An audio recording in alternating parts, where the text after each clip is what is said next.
evening and welcome to another episode of Faith Talk with your host Akriba, and always delighted to be with you. Tonight my guest would have suffered so much abuse, so much pain and then grief, but by the grace of God she was able to come through and turn her pain into purpose. I'm so happy to welcome my guest tonight, Mrs. Lavita Thurston. Mrs. Thurston, welcome to Faith Talk. It's a pleasure to have you. I'm so grateful that you came to share your story with us today. So, Ms. Thurston, we'll dive right in. Just tell us briefly a little bit about Lavita. Well, before it was Lavita, it was nobody. Growing up as a child, you going to get water from the pump, guys would pick on you or try to touch you, throw rocks at you. And then I watched my mother and my stepdad drink, get drunk. Then they started to send me to the shop for alcohol and cigarettes for them. And I wanted to know what they was getting out of it. So I started to buy my own. When they send me to the shop, I buy me some rum and I buy me some cigarettes. And then when I was on my way to bring their own, I would put mine to the back door, go to the front door, give them theirs, and then go back and get mine and go in my room. And so that was going on for a while. I loved the feeling because it was hiding something for me. It was hiding the fact that my parents would drink, get drunk, fight up one another. My stepdad would chop my mother with cutlass. One time I was coming from school. She had the scissors stuck in her face. And I remember overhearing my stepdad telling one of his friends that the doctor say half an inch more she would have lost the eye. She was in the hospital so long, and a child without their mother, you can't cope and focus in school the way you should. Yes. And so my mother came out. This did not change. I promised God the next time he touched my mother, I'm going to kill him. And being tiny, and back then, the word kill was not so serious now. You think any little rock you could have killed somebody with it. Yeah. And so he did hit my mother again, and I took a block and I just rammed that in his chest. And I run outside with a rage. I start to pick up rocks and bottles, throwing it at the house, the window, broke all the windows in the house. And I could vaguely hear my mother's voice calling out to me. She used to call me leader. And she calling me, leader, stop. And hearing my mother's voice, I snap out of whatever I was in, whatever tunnel I was in. And I just start screaming and crying, Mommy, why you always gonna be beating you? Why you going through this? And my mother, came and she got me and she hugged me up, took me inside, and I just looking at my stepdad and I'm telling him, I hate you. I hate you. And that was that process. I thought the beating would have stopped. It did ease off. It wasn't so often.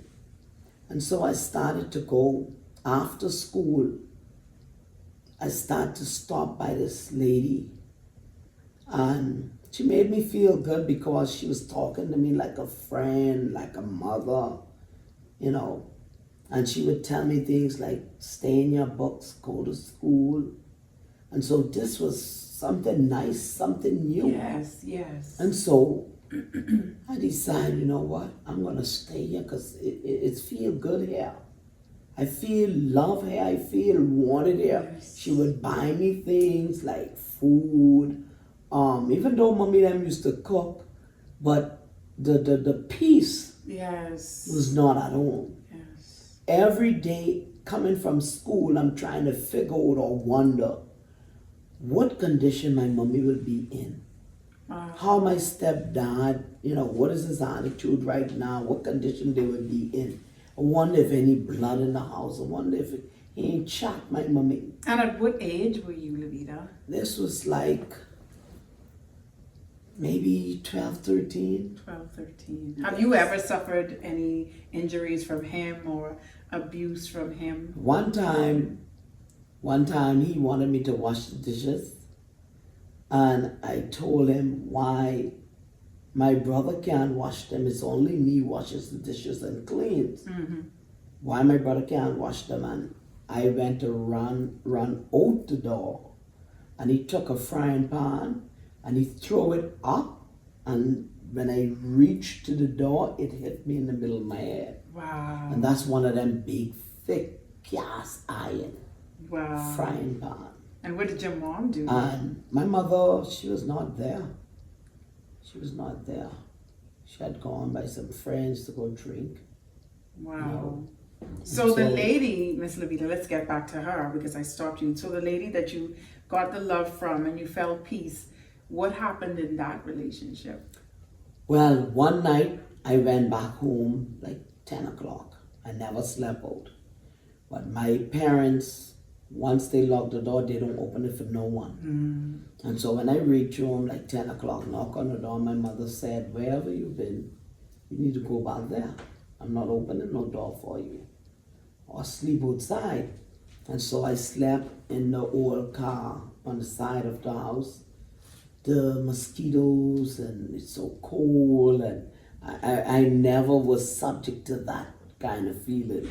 And so I say, I can't deal with this. But the next day, I went home a little earlier.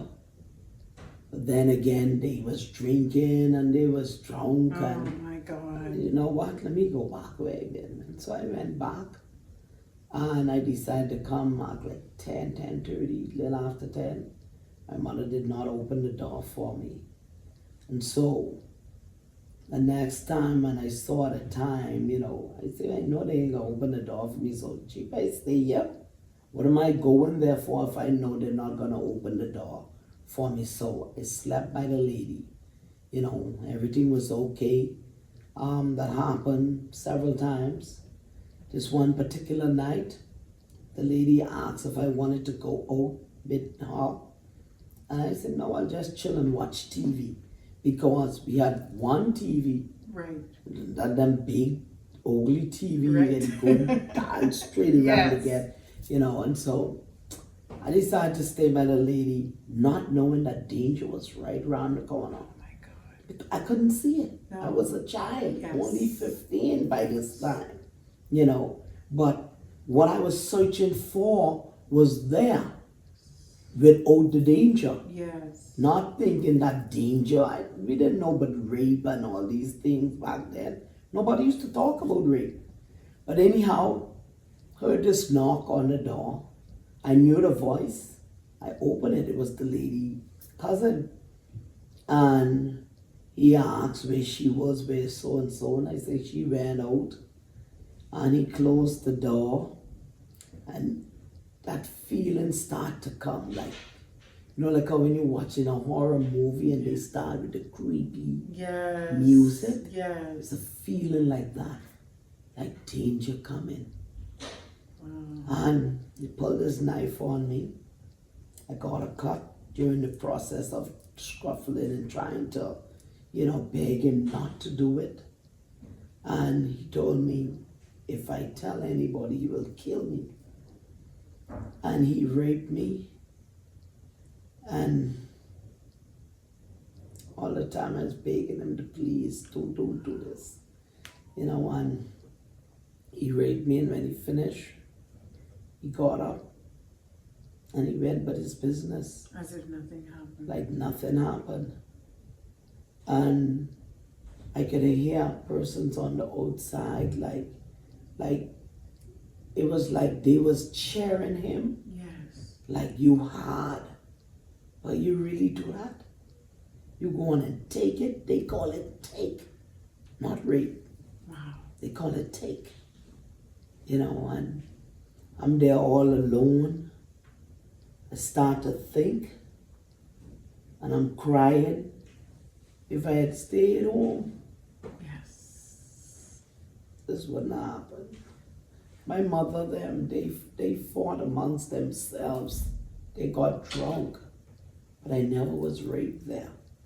Right. My mother protected me and my brother. We never used to go around the neighborhood hanging up and stuff in the. So after the rape, you became a victim to the rape. What happened next? After that, the lady told me if we go to the police, my parents would be arrested because I wasn't supposed to be there. Wow. And so I love my parents so much. I didn't want nothing to happen, especially to my mommy. You know, even in her drinking habit, she was a good mother. Still is a good mother. She don't drink anymore. And I remember feeling bad. And I was supposed to get this, the lady took me to the doctor. The doctor told her I was pregnant. Wow. And she scheduled right away for me to get this abortion. Then that on our way home, she stopped. She told my mother she needed to see her come in the car. So the lady dropped me home, and then she took my mommy out, buy her something to drink, got my mother drunk, Gave her what she needed. and Gave told her. my mommy Wow. that I got raped and I'm pregnant and we're gonna have this abortion the next morning. Now when my mother came back with the lady, and my mother didn't know what to say to me.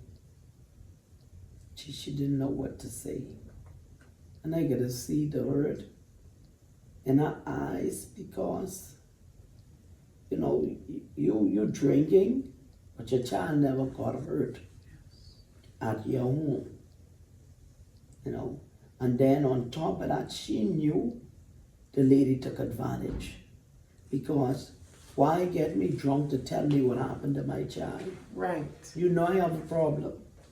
Why you give me this alcohol?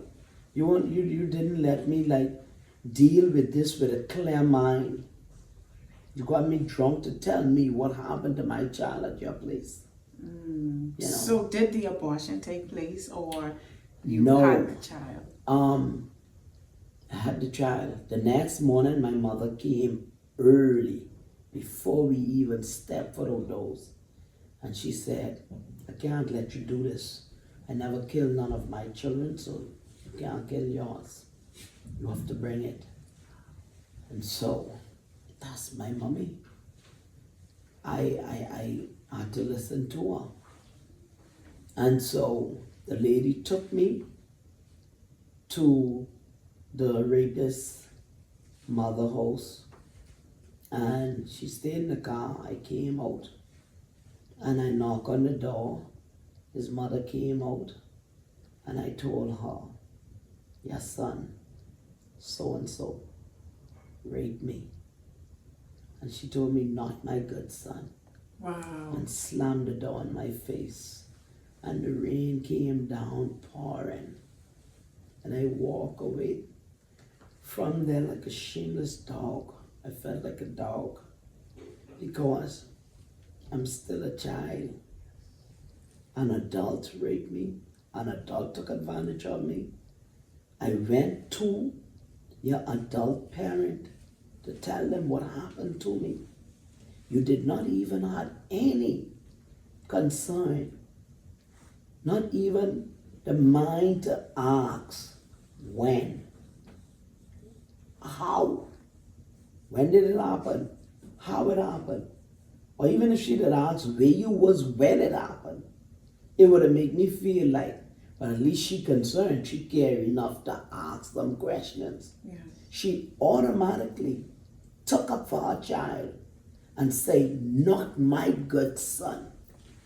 Wow. And slammed the door in a child's face. Wow. So this child that you had, you were young, so of course your parents may have helped you bring the child up. Did you have any odd against the child, knowing that the No. child came a particular way? No, I never thought of my child, because some people is calling it child rapist child, or, you know, ill names. I never treated him no different. I loved him. I took care of him. In fact, I promised that they was not gonna ever see my son. And I tried to hold on to him as long as I could have. Yes. Until one day when he was 12, he walked down to where they were.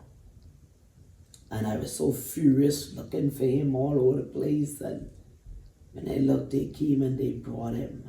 When I saw him in that car with them, I lost it. Yes. And I beat him and I beat him and I told him, don't you ever go up around those people. Because the trauma. They are not your people. You don't know them. You understand? And I consider it, I got raped, but this is my child. Yes. My child. He's not a rapist child. He's my child. Through a sperm donor.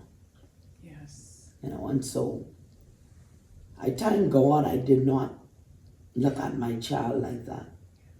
Because that child, that's like my backbone.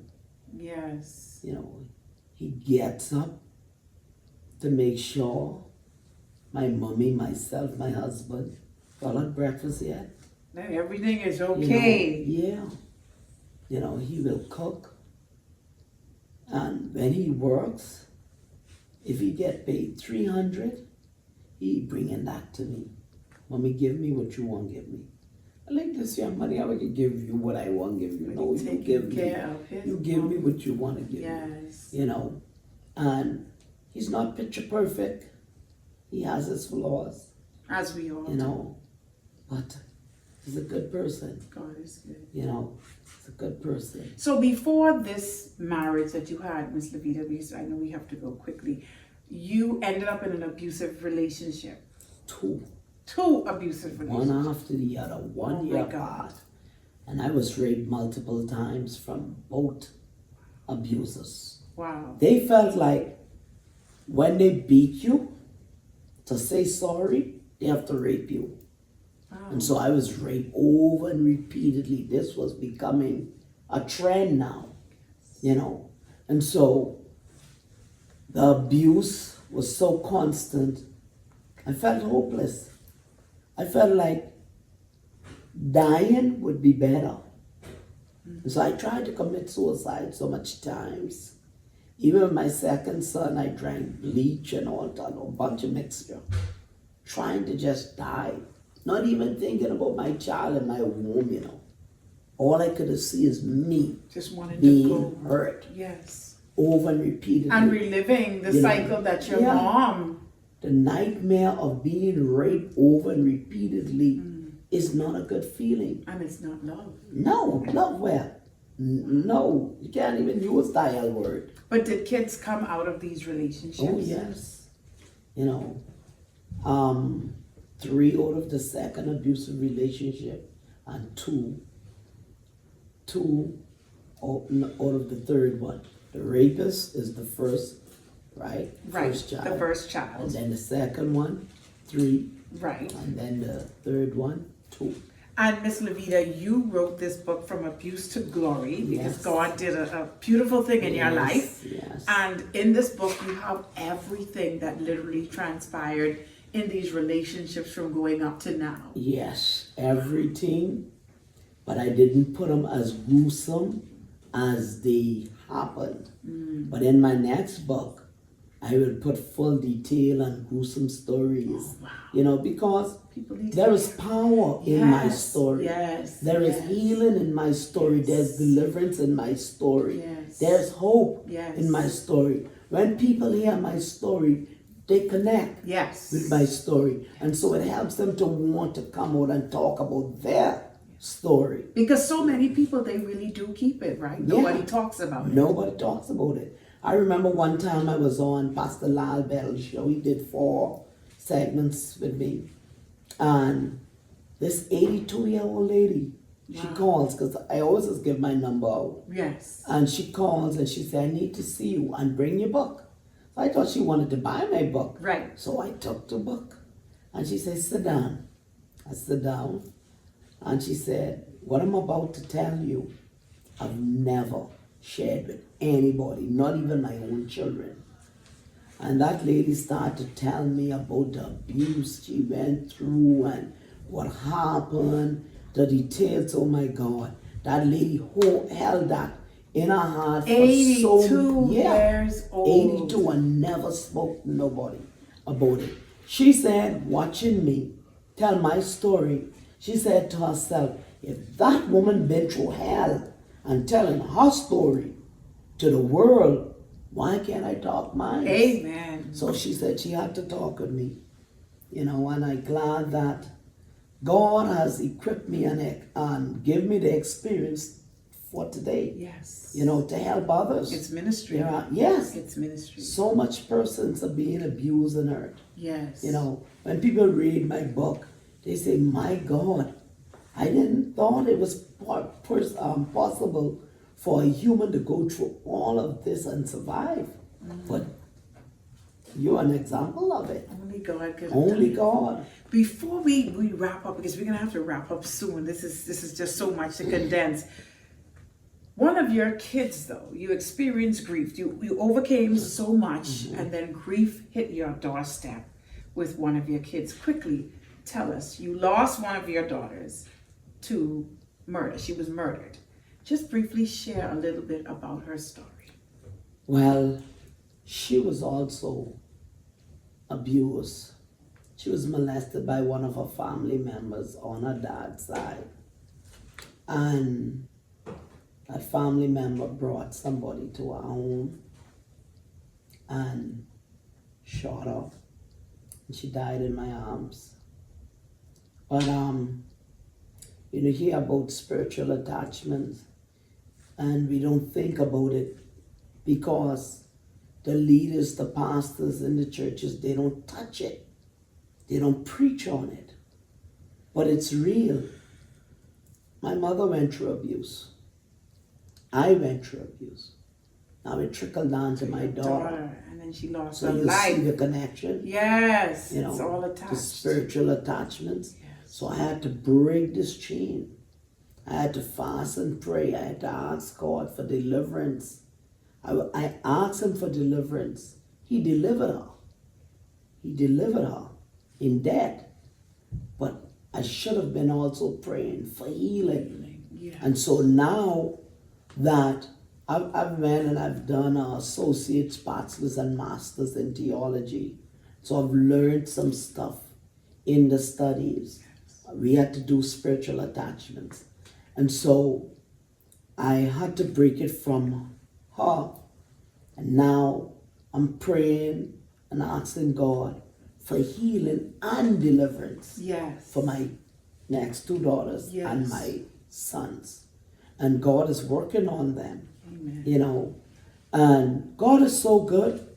Through it all, Yes. God sent me one of his angels. And I believe that was the reward for all the pain, the hurt, the turmoil I've been through. Even caught crab lice from one of my abusers. He tried to put it on me and say, I gave it to him. Wow. But he finally confessed. And God sent me my husband. My husband's so loving, so humble. Oh. If he drink a cup of water, he got to bring me half. Oh, you his queen. Yes, he really cherishes me. I love it. God is God is good a rewarder. and still being good to my Yes. family and I. Amen. And people look at me and they think, oh, she get this money. Yeah, that's they thought about me. But they don't know God is so good that he opens doors. Yes, he does. Doors for blessing. Yes. Because whenever someone calls me, they want me to speak. I don't even think. I say, oh, sure. Yes. And then I realize, oh, I have another appointment to do something else. Yes. But I'll have to tell that appointment, I got to push that aside because this is God working. Yes. I cannot let that get in God business. Yes. Because once I do God business, he's going to take care of my business. Amen. You understand? Amen. He takes care of my children. They are not where I want them to be. but he keeps them. Yes. You know, he keeps them. God is so good. He is good. You know, and I finally experienced what love is. You know, through my husband, showed me what love is. Those men, my abusers, I didn't know what love was. It was just a dark place.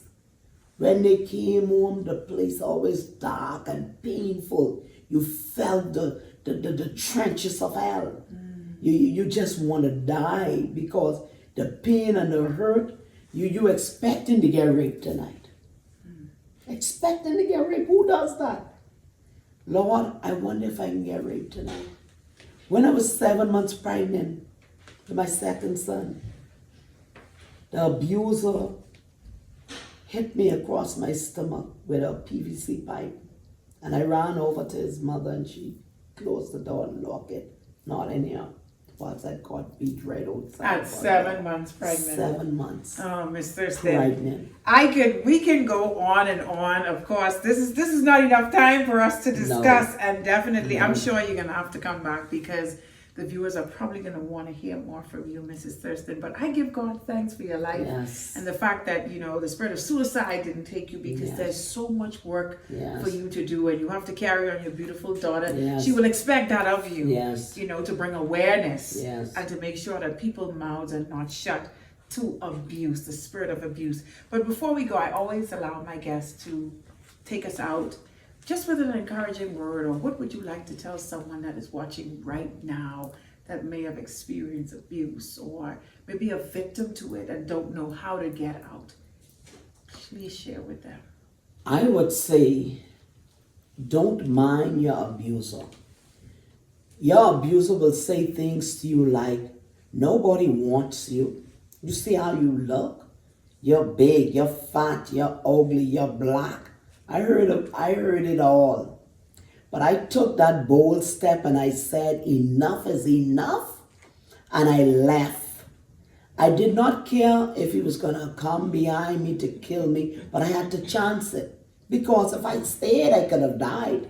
I had bulge out eyes where I got hit. And my eyes bulged out. I wearing black shades because I was ashamed. I didn't want anybody to know I got beat up. But fool me, they could have seen the eyes them poking out. They could have seen it. And so I would say to you, just leave, get help. There are so much people in our society that are willing to help. There are safe houses where you can go. People have their own personal homes that they use for safe houses. There is social service. You go to social service, they can get help for you, someplace to stay. They can get counseling for you. That abuser will say those mean things to you because they don't want you to leave. They want you to be subject to their abuse. But if you stay there, you can die.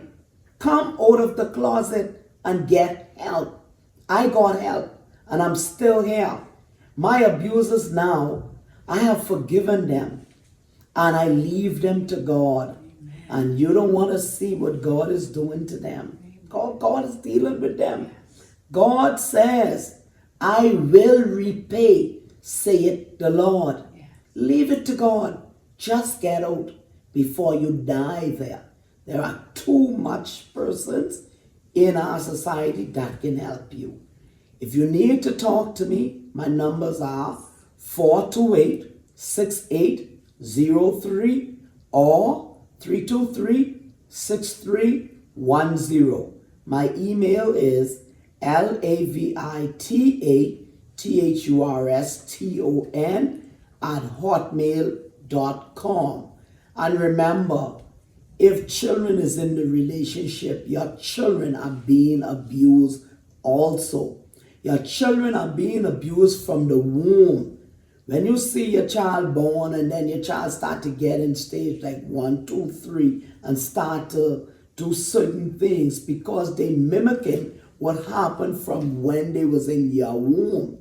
Male are being abused also. If you are a male being abused, find somebody to talk to. A pastor, some leader. Get help. Do not stay in that abusive relationship. That is not love. Why should you be in a relationship where you are being beaten? That is not love. Your abuser is broken also. Only hurt people hurt people. Get out and save your life. Amen. Thank you, Mrs. Thurston. That was a mouthful. Well, from abuse to glory, Lavita Thurston, I call this a bestseller. And of course, she brought along her obituary of her daughter, her beautiful daughter, she's carrying on a legacy for her, which is so, so good. Miss Thurston, you continue to do that. But this is going to be my copy. I'm going to purchase this tonight and have this signed by the one and only Mrs. Thurston. She looks nothing like what she's been through, only by the grace of God. And so if you were touched by this show tonight, please get in contact with Mrs. Thurston. Her and so many others are there to help you. So thank you for tuning in. May the peace of God be with you always. God bless you. Thank you. It is our prayer that you are blessed by this episode. Be sure to like, comment, subscribe, and click the bell to receive notifications of new uploads. God bless. Do you have a life story to share that you know only God could have brought you out? One that can change someone's life for the better. Become a guest on Faith Talk by emailing faithtalklive7@gmail.com or send a direct message on Instagram at faith_talk_. We look forward to hearing from you.